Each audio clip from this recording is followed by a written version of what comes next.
जिस व्यक्ति में काबिलियत भरी होती है, हुनर होती है, जिसमें कौशल प्रतिभा की कोई कमी नहीं होती है, ऐसे व्यक्ति हजारों की झुंड में हो, लाखों की झुंड में हो, भले उनके सामने कितनी ही बड़ी प्रतियोगिता क्यों ना हो या फिर वे अपने ही आप में गुप्त में रहस्य में क्यों ना हो, परंतु उनकी हुनर, उनकी काबिलियत और उनकी योग्यताएं, उनकी प्रतिभाएं ये सब उन्हें बाहर निकाल ले आती है, उन्हें योग्य बनाने में, उन्हें सक्षम बनाने में और उन्हें ऐसे कोई काम पर लगाने में उन्हें मदद करते हैं। और उनकी प्रतिभाएं उसके आगे से, उनकी क्षमता उसके आगे से, उनके कौशल उसके आगे से और उनकी वीरता हो, उनकी पराक्रम हो, उन्हें आगे ले जाकर बहुत ऊंचे मुकाम पर खड़ा कर देते हैं। हमारे दिन इतिहास के ग्रंथ में जहाँ पर चल रहे हैं, हम राजाओं के विषय में ध्यान कर रहे हैं। उनमें से राजा शाऊल को देखा है, जो वास्तव में अपने पिता के कदम को ढूंढने के लिए बाहर निकला था, लेकिन परमेश्वर राजा की तलाश में थे और परमेश्वर ने शाऊल को शमूएल के हाथ से अभिषेक कराते हुए इसराइल का प्रथम राजा ठहराया था। उसके बाद हम द्वितीय राजा के पास जाते हैं, जो चरवाहा होता है, भेड़ों को चराता हुआ। उसे भी परमेश्वर किस प्रकार से अभिषेक करते हुए राज सिंहासन पर बिठाते हैं और आगे कैसे उनके पराक्रमी कार्य होते हैं। दाऊद के वृत्तांतों को ध्यान करने से पहले आइए हम सब अपने आप को परमेश्वर के हाथों में समर्पण करेंगे, सिरों को झुकाएंगे, आंखों को बंद करेंगे। हम भी भले ऐसे कोई छोटे काम आज करते होंगे, लेकिन परमेश्वर की दृष्टि हम पर इस प्रकार से तलाशती हुई नजर आए, ताकि परमेश्वर हमारी हुनर को, हमारी काबिलियत को, हमारी योग्यता को, हमारी क्षमताओं को उपयोग करें और परमेश्वर अपनी आत्मा का अभिषेक से भरते हुए, वरदानों से भरते हुए अपने कार्य के लिए हमें ऊंचे स्थानों पर खड़ा करें। इसलिए अपने सिरों को झुकाएंगे, आंखों को बंद करेंगे, छोटी सी दुआ करेंगे। स्वर्गीय पिता परमेश्वर, हम आपकी स्तुति करते हैं, प्रशंसा करते हैं, महिमा करते हैं, गौरव आराधन के भी परमेश्वर आपके दिव्य सानिध्य में लेकर आते हैं दिया सुंदर से समय के लिए। और परमेश्वर हमारे जीवन दान के लिए आपको शुक्र अदा करते हैं। हमारे सारे परिजनों को, आपके भक्तगणों को प्रभु जी आपकी नजरों में समर्पण करते हैं। व्यक्तिगत तौर से पिता परमेश्वर हर एक व्यक्ति को छूने के लिए, उन्हें सामर्थ से भरने, उन्हें शक्तियों से भरने के लिए, सबसे बढ़कर पवित्र आत्मा का अभिषेक से उन्हें भरने के लिए दुआ करते हैं। उनकी कमी घटियों को प्रभु जी दूर कर दीजिए। स्वर के धन से प्रभु जी उन्हें तृप्त करते हुए स्वर की चंगाई, छुटकारा प्रभु ने प्रदान करने के लिए दुआ करते हैं। वचनों के माध्यम से प्रभु जी हमसे बातें कीजिए, सारी महिमा, गौर, आदर, सम्मान आप प्राप्त कीजिए। हमारी प्रार्थना को प्रभु जी अपने सुनकर देवताओं के लिए धन्यवाद करते हुए हमारे उद्धारकर्ता, हमारे प्रभु यीशु मसीह के नाम से इस प्रार्थना को मांगते हैं। सुनर कबूल कर पिता। आमेन, आमेन, आमेन। आध्यात्मिक जीवन की दैनिक खुराक सुन रहे हमारे सारे प्रिय श्रोताओं को, परमेश्वर के प्रिय भक्तगणों को प्रभु यीशु मसीह के नाम में प्यार भरा जय मसीह की सुप्रभातम और शुभोदय कहते हुए हम सबका मनपसंद ध्यान केंद्र आध्यात्मिक जीवन की दैनिक खुराक में और इस नए दिन में आप सबका स्वागत करते हैं। हमारी अध्ययन इतिहास की पहली ग्रंथ 11वें अध्याय में चल रही है। अब उसका पहला वचन से पढ़ते हुए हमारे ध्यान को आगे बढ़ाएंगे। तब इस्राएली दाऊद के पास हेब्रोन में इकट्ठे होकर कहने लगे, सुन, हम लोग और तू एक ही हड्डी और मांस है। अगले दिनों में जब शाऊल राजा था, तब भी इस्राएलियों का अगुआ तू ही था और तेरा परमेश्वर यहोवा ने तुझसे कहा कि मेरी प्रजा इस्राएल का चरवाहा और मेरी प्रजा इस्राएल का प्रधान तू ही होगा। इसलिए सब इस्राएली पुरनिये हेब्रोन में राजा के पास आए और दाऊद ने उनके साथ हेब्रोन में यहोवा के सामने वाचा बांधे और उन्होंने यहोवा के वचन के अनुसार जो उसने शाऊल से कहा था, इस्राएल का राजा होने के लिए दाऊद का अभिषेक किया। तब सब इस्राएली समेत दाऊद यरूशलेम गया, जो यबूस भी कहलाता था, और वहाँ यबूसी नाम उस देश के निवासी रहते थे। तब यबूस के निवासियों ने दाऊद से कहा, तू यहाँ आने नहीं पाएगा। तभी दाऊद ने सिय्योन नाम गढ़ को ले लिया, वही दाऊदपुर भी कहलाता है। और दाऊद ने कहा, जो कोई यबूसियों को सबसे पहले मारेगा वह मुख्य सेनापति होगा। तब सरिया का पुत्र योआब सबसे पहले चढ़ गया और सेनापति बन गया और दाऊद उस गढ़ में रहने लगा, इसलिए उसका नाम दाऊदपुर पड़ा। और उस नगर के चारों ओर अर्थात मिलो से लेकर चारों ओर शहरपना बनवाई और योआब ने शेष नगर के खंडरों को फिर बसाया। और दाऊद की प्रतिष्ठा अधिक बढ़ती गई और सेनाओं का यहोवा उसके संग था। यहोवा ने इस्राएल के विषय जो वचन कहा था, उसके अनुसार दाऊद के जिन शूरवीरों ने सब इस्राएल समेत उसके राज्य में उसके पक्ष में होकर उसे राजा बनाने को जोर दिया, उनमें से मुख्य पुरुष ये हैं। दाऊद के शूरवीरों की नामावली यह है, अर्थात किसी हकमनी का पुत्र यशोबाम का जो 300 में मुख्य था, उसने 300 पुरुषों पर भला चलाकर उन्हें एक ही समय में मार डाला। उसके बाद अहोही दोदी का पुत्र एलियाजर, जो तीनों महान वीरों में से एक था, वह पसुद्दमीम में जहाँ जौ का खेत था दाऊद के संग रहा। जब फलिस्ती वहाँ युद्ध करने को इकट्ठे हुए थे और लोग फलिस्तियों के सामने से भाग गए, तो उन्होंने उस खेत के बीच में खड़े होकर उसकी रक्षा की और फलिस्तियों को मारा और यहोवा ने उनका बड़ा उद्धार किया और 300 मुख्य पुरुषों में से 3 दाऊद के पास चट्टान को अर्थात अदुल्लाम नाम गुफा में गए और फलिस्तियों की छावनी रपाई नाम तराई में पड़ी हुई थी। उस समय दाऊद गढ़ में था और उस समय फलिस्तियों की एक चौकी बेतलहम में थी। तब दाऊद ने बड़ी अभिलाषा के साथ कहा, कौन मुझे बेतलहम के फाटक के पास के कुआं का पानी पिलाएगा। तब वे तीनों जन फलिस्तियों की छावनी में टूट पड़े और बेतलहम के फाटक के कुएं से पानी भरकर दाऊद के पास ले आए। परंतु दाऊद ने पीने से इनकार किया और यहोवा के सामने अर्घ करके उंडेला और उसने कहा, मेरा परमेश्वर मुझसे ऐसा करना दूर रखे, क्या मैं इन मनुष्यों का लहू पीऊं जिन्होंने अपने प्राणों पर खेली है।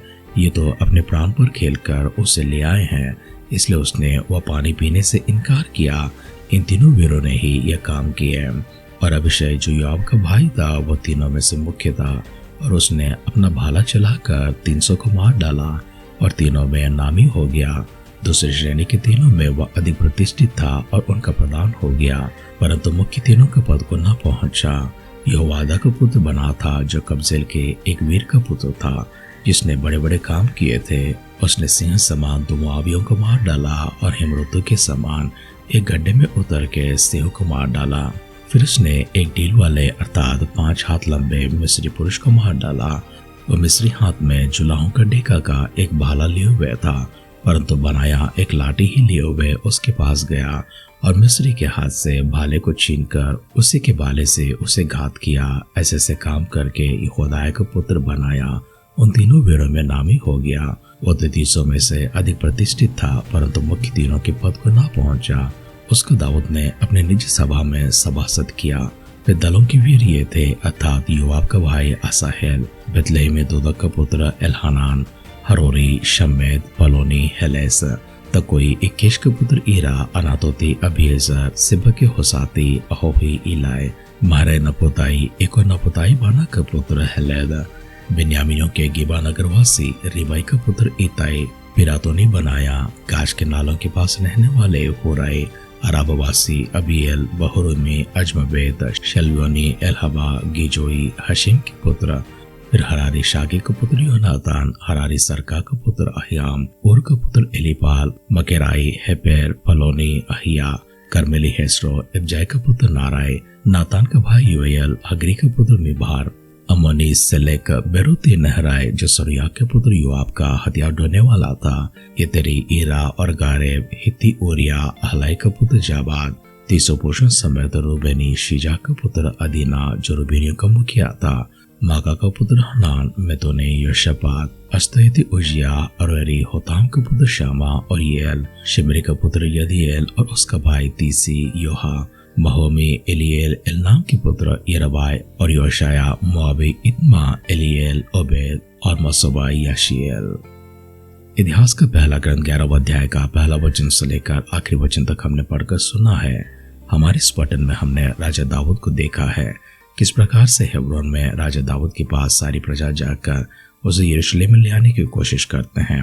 उनसे कहते हैं, तू और हम मांस और हड्डी में एक ही है, हम कोई अलग नहीं है। जब परमेश्वर ने राजा के होते हुए तुझे राजा का अभिषेक किया था और परमेश्वर ने यह भी कहा तू इसराइल का चरवाहा होगा और मेरी प्रजा इसराइल का प्रधान भी होगा, तो हम इस बात को पूरा करने के लिए तेरे पास आए हैं।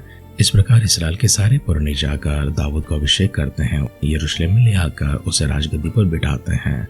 यरूशलेम उससे पहले यबूस कहलाता था क्योंकि यबूसी वहां पर रहा करते थे। और दाऊद ने घोषणा किया था, जो कोई भी जाकर यबूसियों को पहले मारेगा वो मेरे सेनापति बनेगा, मेरा प्रधान बनेगा। ये बात सुनते ही योआब जाकर पहले यबूसियों को मारता है और उसके बाद वो प्रधान सेनापति बन जाता है। उसका भाई बनाया था जो बहुत ही पराक्रमी था, वीर था, जो तीनों मुख्य पुरुषों में से एक था, परंतु प्रधान स्थान पर नहीं पहुंच पाया था। बनाया ने जितने भी शूरवीर के काम किए हैं उसका हमने पढ़कर सुना है और इसलिए दाऊद राजा ने उसे अपनी सभा में सभा से ठहराया। योआब के पराक्रम के कामों को हमने देखा है, असाहेल के कामों को देखा है, बनाया के कामों को देखा है, दाऊद के कामों को देखा है, शाऊल के कामों को भी देखा है। परमेश्वर किस प्रकार से एक एक व्यक्ति को चुनते हैं और प्रत्येक व्यक्ति को अपने प्रतिष्ठित स्थान पर खड़ा करते हैं, इसे हमने ध्यान किया है। वचन सुनने प्रिय सुनो, परमेश्वर आपके ऊपर भी अपनी दृष्टि को रखते हैं। आपके भीतर जो कौशल है, काबिलियत है, हुनर है, जो योग्यता है, जो पराक्रम है, वीरता है, परमेश्वर निश्चय उसका उपयोग करेंगे। परमेश्वर कभी भी किसी को इस तरह बेकार नहीं छोड़ते हैं। गधों को ढूंढता हुआ शाऊल को राजा बनाया है, चरवाहा होकर भेड़ों को चराता हुआ दाऊद को राजा बनाया है, और सारी प्रजा को हमने देखा है साधारण से लोग थे। किसी को योद्धा बनाया है, किसी को सेनापति बनाया है, किसी को सभासद बनाया है, किसी को प्रधान बनाया है। इसलिए परमेश्वर के इन शब्दों को सुनते समय विश्वास के साथ और आमीन के साथ स्वीकार करें। परमेश्वर आपके जीवन में भी एक अद्भुत काम करने जा रहे हैं। अभी आने वाले दिनों में परमेश्वर की महिमा को देखने जा रहे हैं। ऊंचे स्थानों पर परमेश्वर अपने अभिषेक से भरते हुए आपको खड़ा कर रहे हैं। तो आइए अपने सिरों को झुकाएंगे, आंखों को बंद करेंगे, छोटी सी दुआ करेंगे। सर्वशक्तिमान पिता परमेश्वर, धन्यवाद करते हैं शब्दों के लिए। स्तुति प्रशंसा महिमा के साथ में आभार आपको प्रकट करते हैं। हमारे सारे परिजनों को प्रभु जी, जितने भी वचन सुन रहे हैं और आगे भी सुनते रहेंगे, सभी को आपके हाथों में समर्पण करते हैं।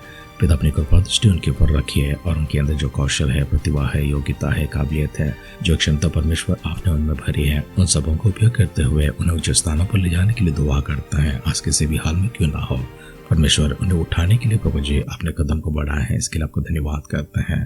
प्रभु यीशु मसीह की बादलों की आगमन का विलंब होती है, इन सारे कामों को प्रभु जी संभव होता हुआ हमारे जीवन में देख पाए। इसलिए प्रभु जी सजों की संख्या में रखते हुए, आयुष्मानों की गिनती में रखते हुए हम सबको फिर से एक बार इस तरह से एकत्रित करने के लिए दुआ करते हैं। अगर ऐसा ना तो प्रभु के राज्य में हम सबको शामिल करने के लिए प्रार्थना करते हैं। दुआओं को सुनकर पिता अपने देवताओं के लिए धन्यवाद करते हुए हमारे उद्धारकर्ता हमारे प्रभु यीशु मसीह के नाम से इस प्रार्थना को मांगते हैं। सुन और कबूल कर पिता। आमेन, आमेन, आमेन। उत्तम से उत्तम कामों को कराने के लिए और ऊंचे ऊंचे स्थानों पर बिठाने के लिए किसी की तलाश में परमेश्वर की आंखें अगर निकल पड़ती हैं, वो आंखें, वो दृष्टि आपके ऊपर पड़े जो आप में ऐसे हुनर को देख सके, काबिलियत को देख सके, योग्यता को देख सके, परमेश्वर की अभिषेक को भी देख सके, अद्भुत कार्यों को करने की जिज्ञासा को भी देख सके। इस तरह चलने के लिए अपने आप को आप सिद्ध करते रहे। परमेश्वर की आंखें निरंतर आपके ऊपर रहे। हमारी से दुआ और कामना के साथ आज के ध्यान कहीं पर समाप्त करते हैं। आप सुनते रहिए, सुनाते रहिए आध्यात्मिक जीवन की दैनिक खुराक। कल फिर मिलेंगे। अपना ख्याल रखिए, अपनों को ख्याल रखिए, दूसरों का भी ख्याल रखिए। God bless you.